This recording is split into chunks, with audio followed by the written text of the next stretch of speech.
reiterate our commitment to national unity, harmony and integrity in the wake of current geostrategic situation and deprecate all anti-state elements which attempt to destabilize the country.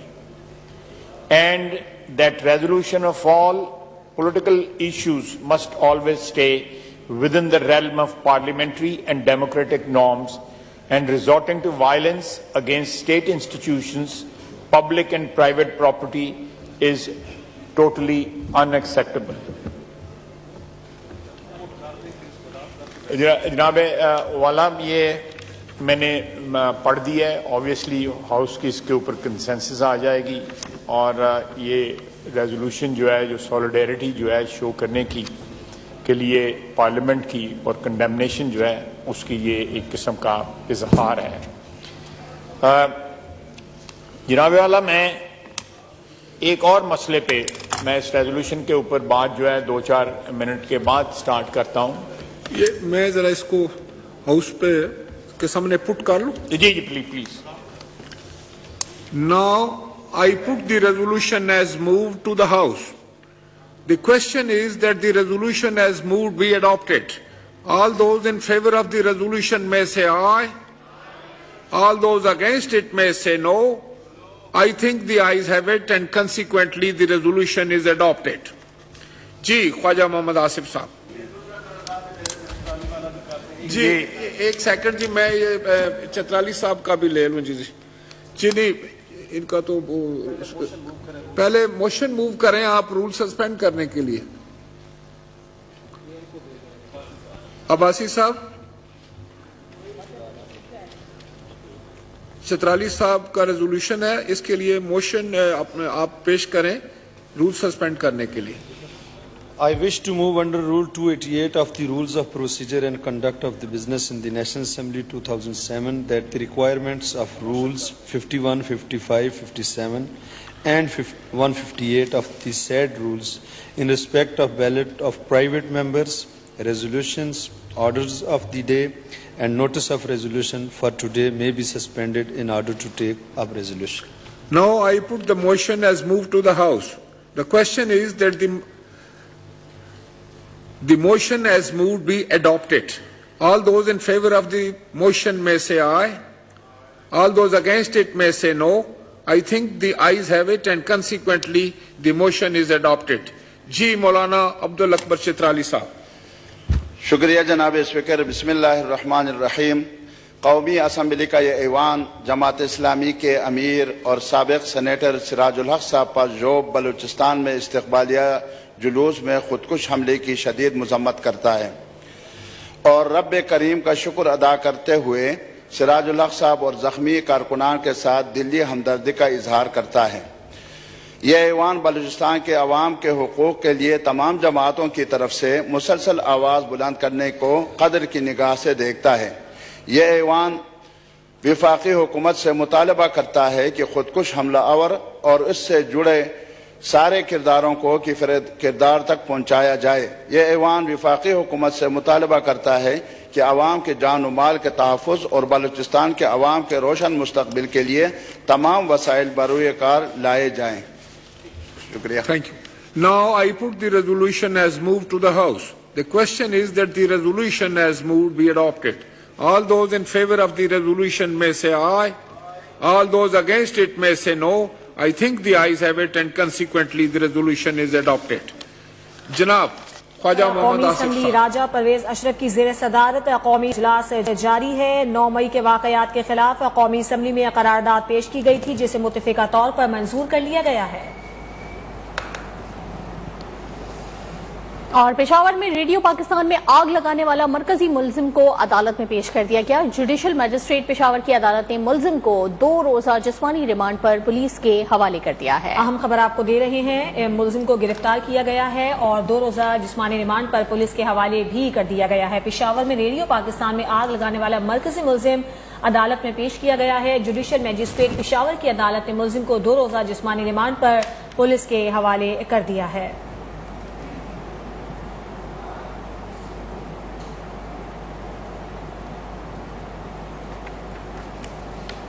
एक बार फिर से आपको लिए चलेंगे, कौमी assembly का इजलास जारी है। करना चाहता जिससे मुझे कोई मकसूद हो कि मैं कोई अदलिया के मतलब कोई बात कर रहा हूं, लेकिन उसका कायम करना हमने इस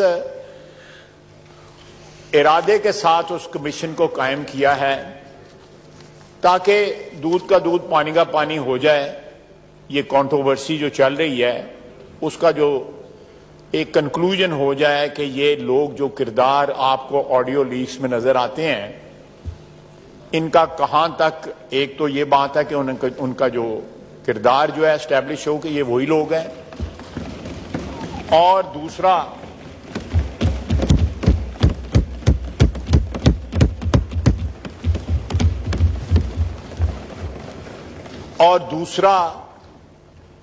अगर इस सिलसिले में कोई कानूनी जो है चाराजोई होनी है या किरदारों की जो है शिनाख्त प्रॉपर होने के बाद अवाम को भी उनका चेहरा पता लग जाए कि भाई कोई ऐसी इन ऑडियो लीक्स में जो है वो जो असल किरदार हैं वही हैं जिनका नाम आ रहा है, कोई ये चीज फैब्रिकेटेड नहीं है, तो मेरा ख्याल ये सारी चीजें सामने आ जाएंगी। पीटीआई ने जो है उसको चैलेंज कर दिया है, उसकी कॉन्स्टिट्यूशन जो है उस कमीशन का। उनको ये 3 जजों पे एतराज है कि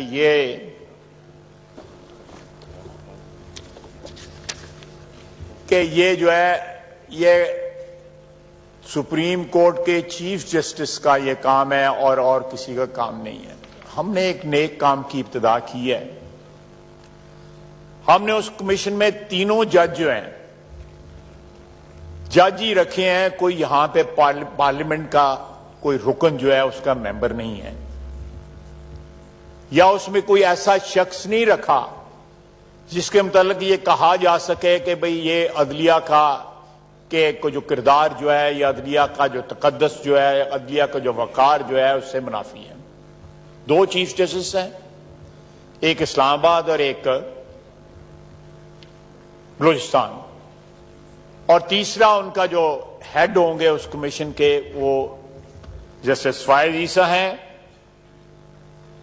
उनका किरदार जो है खुसूसन उनकी जो जंग जो उन्होंने लड़ी है, जो उन पे किरदार पे उनके बरादरी ने, उनके जो ब्रदर जजेस हैं जिन्होंने उन पे हमला किया था, मैं समझता हूं वो जंग जो है उनके किरदार की डेफिनेशन है जो उन्होंने लड़ी है। जिस तरह उन्होंने जंग लड़ी है उससे उनकी अजमत और उनका ओहदा जिसपे वो फायज हैं वो डिफाइन होता है।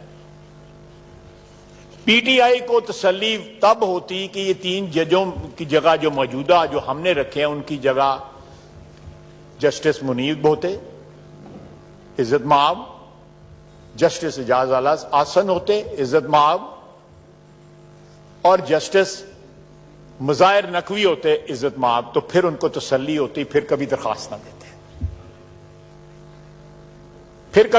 ना देते, क्योंकि पिछले 1 साल से सारे जजेस जो हैं, सारे बेंचेस जो हैं वो मोर और लेस जो है इन्हीं जजों पे मुश्तमिल होते हैं। तो मैं ज्यादा तफसील में नहीं जाना चाहता, लेकिन मेरा ख्याल है कि जो कुछ मैं कहना चाहता था वो मैंने कह दिया, मुद्दा जो है मैंने अपना बयान कर दिया। मैं आता हूं जिस रेजोल्यूशन की तरफ। सर, मेरे ज़हन में या किसी पाकिस्तानी के ज़हन में कोई एम्बिग्विटी नहीं है, कोई जो है इसके मुतल्लिक शक और शुबा नहीं है कि 9 मई को जो हमला था मुख्तलिफ फौजी तंसीमात पे,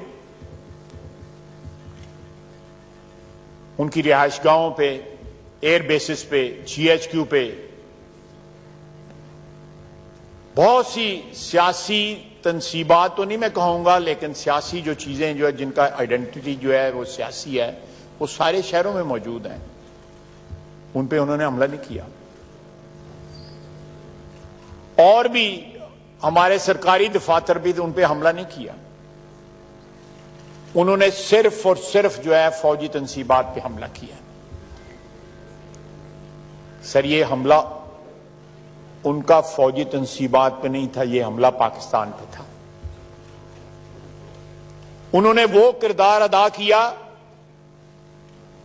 जिसका खदशा या तवक्को हमें हिंदुस्तान से होती है, अपने अज़ली दुश्मन से होती है।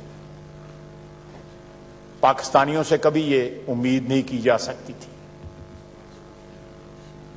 जिन लोगों ने इश्तियाल दिलवाया, अब वो हमारे पुराने सिपा सलारों के साथ जो है अपनी रिश्तेदारी गिनवा रही हैं। जिस वक्त अटैक करने के लिए लोगों को इश्तियाल दिलाया जा रहा था, उस वक्त उनको वो रिश्तेदारी याद नहीं थी।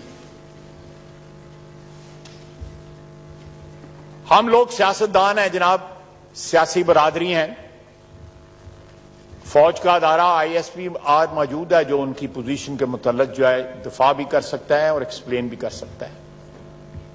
लेकिन बसीयत पाकिस्तानी, बसीयत पार्लियामेंटेरियन, बगैर किसी जमात की जो है वाबस्तगी का रेफरेंस देते हुए या वाबस्तगी का कोई लिहाज रखते हुए, हर पार्लियामेंटेरियन का फर्ज है कि वो फौज का 9 मई के वाकयात को मद्देनजर रखते या उस बैकड्रॉप में उस अदारे का दफा वैसे भी हम पे लाजम है, लेकिन 9 मई के वाकयात के रेफरेंस से ये हम पे लाजम बन जाता है, यकीनी तौर पे लाजम बन जाता है कि हम उस फौज का दिफा करें। मसलन हमारे एयर बेसिस के ऊपर हिंदुस्तान हमला करता रहा है। यह पहली दफा है कि मियांवाली एयर बेस के ऊपर पाकिस्तानियों ने, जो बजाहिर पाकिस्तानी है, उन्होंने हमला किया है। एक साबिक वजीर आजम के नाम लेवाओं ने हमला किया है। उसने इसका इश्तियाल दिलाया कि आप लोग जो है सिंगुलरली उन्होंने जो है आइडेंटिफाई किया फौजी तंसीबात को। यहां में पिंडी में वो जो शख्स कहता था कि मैं, ये राना सनाउल्लाह साहब बैठे हैं, जो कहता था कि मैं अल्लाह को जान देनी है, वो लोगों को इश्तियाल दिलाता रहा कि GHQ पे हमला करो। जान नहीं दी उसने। ये बेगुनाह राना सनाउल्लाह यहां बैठा हुआ है, बेगुनाही का एक पूरा सबूत है, लेकिन उसको गैरत नहीं आई। लेकिन जनाब वाला, क्यों सोचने का मुकाम है, 22 करोड़ आवाम का ये सोचने का मुकाम है कि क्यों जो है वो कोर कमांडर के घर को चुना गया लाहौर में, शोहदा की यादगारें चुनी गई। जनाब वाला, जो कौमें मोहसिनों को याद नहीं रखती, उनकी तकरीम नहीं करती, उनकी कुर्बानियों का एहतराम नहीं करती, तारीख उन कौमों को माफ नहीं करती। खुदा न खास्ता मैं ये लफ्ज नहीं इस्तेमाल करना चाहता, वो कौमें मिट जाती हैं जो अपने मोहसिनों की कुर्बानियां याद नहीं रखती। निशाने हैदर जो है हमारे, जिन्होंने अल्टीमेट कुर्बानी दी नहायत बहादुरी के साथ, उन्होंने उनकी कुर्बानी याद ना की जिस वक्त ललकार रहे थे कि कोर कमांडर हाउस से। किसी ने वो कुर्बानी याद ना की। उसका मुजस्मा मिस्मार करते हुए कर्नल शेर खान का, जब उसका मुजस्मा मिस्मार किया जा रहा था, उसकी तौहीन की जा रही थी। किसी को उस वक्त याद ना आया कि ये चागी पहाड़ की जो है यादगार जो है, ये हमारी दफा का सिंबल है, निशान है, हमारे एटमी ताकत होने की शनाख्त है। उन्होंने उसको भी जला के रख दिया। एक वाहिद डिटरेंट है जिसकी वजह से इस खित्ते में अभी तक जंग नहीं हुई, जिसके लिए 3 दहाइयां जो है जुल्फकार अली भुट्टो से लेके नवाज शरीफ तक जो है वो खालिक रहे इस प्रोग्राम के, और इन लोगों ने उस प्रोग्राम की भी तौहीन की। उसके सिंबल को जो है आग लगा दी। ये लोग पाकिस्तानी हैं, इनके चेहरे तो शनाख्त करें।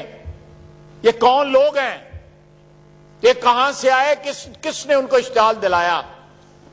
वो आज कहता है कि मुझे तो पता नहीं बार बार क्या हो रहा था, मुझे तो पता ही नहीं बात। यार एक मेहरबानी करते थे, मैं हाथ जोड़ना तेरे के। वो कहता है मैं कैद में था, मुझे पता ही नहीं कि बाहर क्या हो रहा था। उसको वो जाली आजम स्वाति का टेलीफोन तो उसको करना याद था, वो तो उसको याद था। उसके पास टेलीफोन की सहूलत थी, वो भी उसको याद था। लेकिन बार लोग जो उसकी इंस्ट्रक्शंस पे तबाही और बर्बादी कर रहे थे, हमारी कौमी शनाख्त को मस्क कर रहे थे,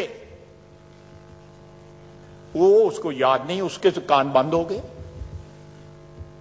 जो रात उसने आखिरी बसर की उसमें कैद के अंदर, जिसके अंदर लोरियां देने की इंस्ट्रक्शन जो है चीफ जस्टिस साहब ने दी थी कि गपशप लगाएं और उसके बाद सो जाएं, वो सारी रात टेलीफोन के ऊपर इंस्ट्रक्शन देता रहा, अदालत में बैठ के टेलीफोन इस्तेमाल करता रहा। और आज कहता है कि मुझे पता ही नहीं बाहर क्या हो रहा था। 8-9 दिन उसने इंतजार किया मजम्मत करने के लिए, और अभी भी क्वालिफाइड मजम्मत की। और जनाब, ये जहां जो साथ वाली बिल्डिंग में साहब रहते हैं, उन्होंने भी 7-8 दिन के बाद मजम्मत की और अपनी लाताल्लुकी का इजहार किया। मैं उनको याद दिलाना चाहता हूं, ये सामने वाली बिल्डिंग जो है टेलीविजन वाली, इसके ऊपर उन्होंने अटैक किया था और उसका क्रेडिट लिया था इमरान खान से। फोन कॉल, वो भी एक ऑडियो जो है उसको भी कमीशन के आगे पेश कर दें ताकि पता लग जाए, शिनाख्त हो जाए ये कौन बंदा बोल रहा है जो क्रेडिट ले रहा है। पार्लियामेंट का, ये पार्लियामेंट जिसमें हम इस वक्त खड़े हैं, इस बिल्डिंग का भी अपना एहतराम और तकद्दुस है। इसके ऊपर भी अटैक में वो शामिल थे, प्राइम मिनिस्टर हाउस के गेट में भी शामिल थे, ये साथ वाली बिल्डिंग में जो रहाइश पजीर है शख्स। और उसके भी 3 दिन बाद जो है साबिक वजीर आजम को यह ख्याल आया कि मेरे पास कोई चॉइस नहीं रही, मैं थोड़ा बहुत जो है हल्का फुल्का को ढीला सा जो है उसकी मजम्मत कर दूं और साथ मुकर जाऊंगे, मुझे तो पता ही नहीं था। उन्होंने अंदर कैद के अंदर से वीडियो पैगाम दिया और साथ ये धमकी दी कि अगर मैं गिरफ्तार हुआ तो दोबारा इस रद्द अमल के लिए तैयार हो जाए। ये भी रिकॉर्ड की बात है, मैं कोई कनकॉक्ट नहीं कर रहा। फिर कहा जनाब वाला एक शख्स जो है रिपेंटेंट नहीं है, बल्कि वो दोबारा उसी वारदात की धमकी दे रहा है। और उसके बाद जनाब वाला कहते हैं कि ये एजेंसियों के, सबसे पहले ये एजेंसियों के लोग थे। मैं जो एजेंसियों के लोग वहां पे थे जरा उनके नाम ले लेता हूं। 2 तो उनकी बहनें थी, पता करना पैदा कड़ी एजेंसी ने बस काम कर दिया ने। एक उनका भांजा था जिसने वो वर्दी टांगी हुई थी छड़ी के ऊपर, महमूद रशीद साहब थे, चौधरी एजाज साहब थे, यास्मीन राशिद साहिबा थी, शहरयार अफरीदी साहब थे, उस्मान डार साहब थे। अगर ये एजेंसियों के लोग हैं तो ये बहुत बड़ा इंकशाफ है। पहले अपने घर में ये फैसला कर लें कि ये एजेंसियों के लोग हैं या नहीं। इन सब की जो है, मैं कोई फैब्रिकेशन नहीं कर रहा, इन सब की तस्वीरें मौजूद हैं, वीडियो मौजूद हैं, बातें करते हुए, पुकारते हुए, ललकारते हुए इनकी आवाजें जो है मौजूद हैं। ये सब कुछ इक्तदार की हवस में हुआ। एक इंसान जो है वो इक्तदार की हवस में कहां तक जा सकता है, ये कभी सोचा भी नहीं जा सकता था। जनाब वाला, इसी मुल्क के अंदर जुल्फकार अली भुट्टो जो है उसको फांसी दी गई। बहुत से लोग यहां पे जिनकी 70s की पैदाइश है या 60s की पैदाइश है, हो सकता है उनको इस चीज का इल्म ना हो। मुझे और वजीर आजम साहब को पता होगा क्योंकि हमारी उम्र इतनी है। उन्होंने क्या किया, कोई रिएक्शन आया, कोई एंटी स्टेट रिएक्शन आया। पीपल्स पार्टी जो है एग्जिस्ट करती रही, सिस्टम के अंदर एग्जिस्ट करती रही, उसके फॉलोअर्स भी रहे, जुल्फकार अली भुट्टो के नाम लेवा रहे, उसकी कुर्बानी को याद रखने वाले रहे। उसके बाद बीबी की शहादत है। उस वाक़े के बाद जो है राइटली ये एक्सपेक्ट किया जा रहा था कि पाकिस्तान के तूलो अर्ज में जो है वो डिस्टर्बेंसेस होंगे, एक जज्बाती किस्म का रिएक्शन जरूर आएगा, लेकिन नहीं, पाकिस्तान की आइन की जो चारों उसके पैरामीटर्स हैं या जो उसके हदूद हैं, उसके अंदर रह के इलेक्शन लड़ा गया और पाकिस्तान खप्पे का ज़रदारी साहब ने नारा लगाया। क़यामत गुजर गई, लेकिन उसका रिएक्शन जो है रियासत के खिलाफ ना आया। इलेक्शन लड़ा उन्होंने, वजीर आजम बने, आप वजीर आजम बने, गिलानी साहब वजीर आजम बने, 5 साल मुकम्मल किए, जमहूरी सफर जो है वो जारी रहा। मियां नवाज शरीफ की 3 दफा हुकूमत जो है बरतरफ की गई। बसीयत वजीर आजम वो एक जाली जेआईडी के आगे पेश होता रहा, अदालतों में पेश होता रहा, जो अदालतें रिग्ड थी, इस पर्पस के लिए बनाई गई थी कि उसको सजा देनी है। उनके आगे 200 पेशियां उसने भुगती।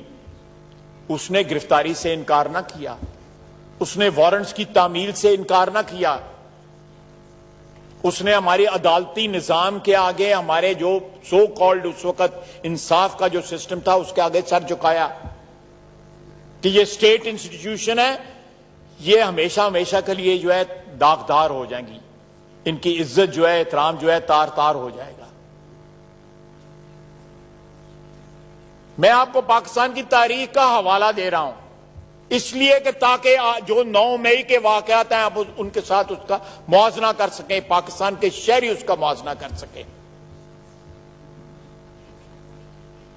इक़्तिदार मुस्लिम लीग के पास आता रहा, जाता रहा, पीपल्स पार्टी के पास आता रहा, जाता रहा, बेइंसाफियां होती रहीं, बर्दाश्त करते रहे, सियासी वर्कर थे हम, आज भी हैं और आज भी ये पार्टियां जिंदा हैं।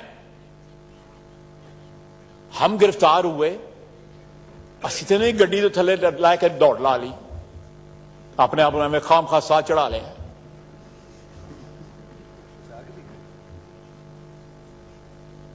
और ये लोग जो मफरूर हैं, जो छुपे हुए हैं, एक बंदा बता दें आप जो है पीपल्स पार्टी का वर्कर या पाकिस्तान मुस्लिम लीग का वर्कर के आजमाइश का वक्त आया हो तो उसने गिरफ्तारी ना दी हो, सारे छुपे हुए हैं। अपने घर वालों पे, अपने घर की ख्वातीन के कमरों के अंदर जो है अपने टेलीफोन छोड़ गए हैं ताकि लोकेशन ये रहे। अगर वहां पे छापे पड़े हैं तो इसलिए पड़े हैं कि टेलीफोन, अपने असली टेलीफोन वहां पे छोड़ गए हुए थे, गायब है। सियासी वर्कर तो इस तरह नहीं होता, ये तो सुदागर होते हैं इस तरह के लोग। उनका सियासत साथ से कोई सियासत की एक अपनी इज्जत होती है और अजमत होती है, और सियासी वर्कर जो है उसको प्रोटेक्ट करता है। हालात अच्छे हों बुरे हों वो उसको प्रोटेक्ट करता है, खुसूसन बुरे हालात में प्रोटेक्ट करता है। शहबाज शरीफ वापस आया मई 2004 में, उसको पता था मैंने गिरफ्तार होना है, फौजी हुकूमत है, लेकिन वो वतन वापसी का अटेम्प्ट किया, उसने एयरपोर्ट से वापस भेज दिया गया। फिर 2007 में नवाज शरीफ ने अटेम्प्ट किया कि उसको पता था मैंने गिरफ्तार होना है, लेकिन उसने अटेम्प्ट किया, उसको फिर वापस डिपोर्ट कर दिया गया सऊदी अरेबिया। कमिटमेंट तो ये होती है।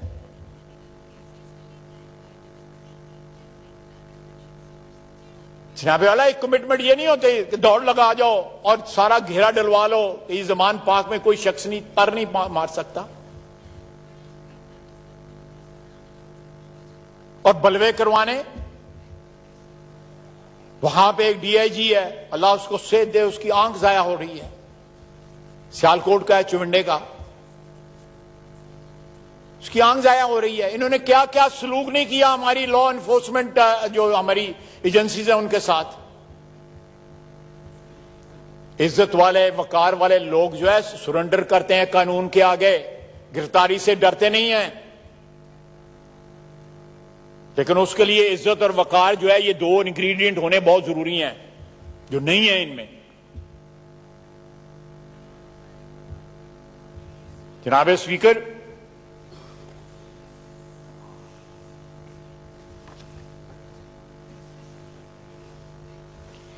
मेरी इस सारे कॉन्टेक्स्ट में जो पिछले 1 साल से ये साथ वाली बिल्डिंग वाले कानून और कायदे और इस पार्लियामेंट के साथ जो कुछ कर रहे हैं, मेरी उनसे भी इस्तदा है कि 9 मई के वाकयात जो है अपने सामने रखें। आपके वतन के साथ भी हुआ है, ये मेरा सिर्फ वतन नहीं है, सिर्फ स्पीकर साहब आपका नहीं है या शहबाज शरीफ का नहीं है, ये उनका भी वतन है। ये जो 15-16 हज़रात यहां पे बैठे हुए हैं, वो अपनी जाती ग्रोही लड़ाइयों में या अपनी जाती मफादात में ये बात भूल ना जाएं कि ये उनके वतन पे भी अटैक था। ये इंस्टॉलेशंस जो हैं उनकी भी हैं, जितनी मेरी हैं उनकी भी हैं। ये फौजी तनसीबात का हिफाजत जो है कम से कम उनका भी ये फर्ज बनता है। पाकिस्तान के दुश्मनों के हलीफ ना बने, पाकिस्तान के हलीफ बने।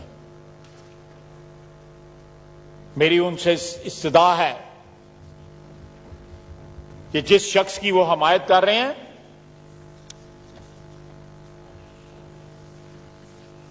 ये जिस शख्स की वो हमायत कर रहे हैं वो किसी का वफादार नहीं है, सिर्फ अपनी जात का वफादार है। उसको कैद के दौरान जो है कोई याद नहीं आया। आप पूछ लीजिएगा 2 दिन जो 3 दिन जो कैद रहा है, को अंदर क्या याद करता रहा है।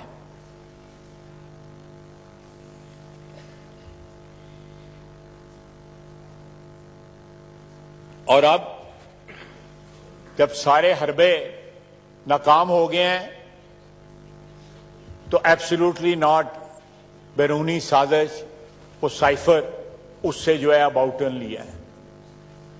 जनाब तरले मिन्नतें करनी है तो किसी शख्स की करें, किसी रुतबे वाले की करें, जिसकी कोई औकात हो उसकी करें। मैं कोई औकात का खुदा न खास्ता कोई गलत बात नहीं कहना चाहता, लेकिन जो कांग्रेस है, यूएस कांग्रेस है, उसके ऊपर 500-600 मेंबर हैं, उसके एक रुकन को टेलीफोन करके उसके तरफे कर रहे हैं कि मेरी मदद करो, मिन्नतें कर रहा है कि मुनू बचाओ, और कल तक कह रहा था कि उन्होंने साजिश की है, बैरूनी साजिश हुई है मेरे खिलाफ। और डोनाल्ड लू भी तो अमेरिकन था, वो कौन सा लाहौर लोहारी का रहने वाला था, वो भी तो अमेरिकन था। मेरा ख्याल है वो पावर के लिहाज से या उसके रुतबे के लिहाज से हो सकता है ज्यादा इंपॉर्टेंट हो। और पैगाम रसानी हो रही है, अमेरिका के साथ पैगाम रसानी हो रही है। वहां पे लोग जो हैं, आपको पता है कि अमेरिका के सिस्टम के अंदर जो है लॉबिस्ट जो है 10, 15, 20 हज़ार डॉलर खर्च करके जो है कंट्रीब्यूशन देके, उनके कानून में ये चीज शामिल है। वहां पे ये चीज मायूब नहीं समझी जाती। हमारे यहां पे सियासतदान जो है इतनी रकम पकड़ ले तो उसके पीछे जो है पता नहीं क्या क्या होना शुरू हो जाए। उनसे ये बातें करवा रहे हैं कि यहां पे जो है कोई स्पेशल कोर्ट्स बन रही हैं, यहां पे कोई स्पेशल कानून बन रहे हैं, नई लेजिस्लेशन हो रही है। जनाब वाला, आपकी वसातत से मैं ये बात करना चाहता हूं कि कोई नई लेजिस्लेशन नहीं हो रही, कोई नई लेजिस्लेशन नहीं हो रही। ये सिस्टम जो है, जिस तरह मैंने रेजोल्यूशन में पढ़ा है, anti terrorism act 1997, army act 1952, 1952 और पाकिस्तान पीनल कोड 1860 में ये चीजें जो है प्रोवाइडेड फॉर है। ये मुकदमात इन कानून के तहत चल जो ऑलरेडी हमारी स्टैट्यूट बुक्स में मौजूद हैं, और वो ये कोर्ट्स ऑलरेडी फंक्शन कर रही हैं। इन कोर्ट्स ने ऑलरेडी सजाएं सुनाती हैं, ये पिछले साल भी सुनाई। मेरे पास लिस्ट मौजूद है, 6 फांसियां हुई जिसमें 5 सिविलियन थे, 1 फौजी था। वही सिविलियन इन्वॉल्व होते हैं जो किसी फौजी मामले के अंदर जो है जिनका कोई ताल्लुक वास्ता जो है निकलता हो।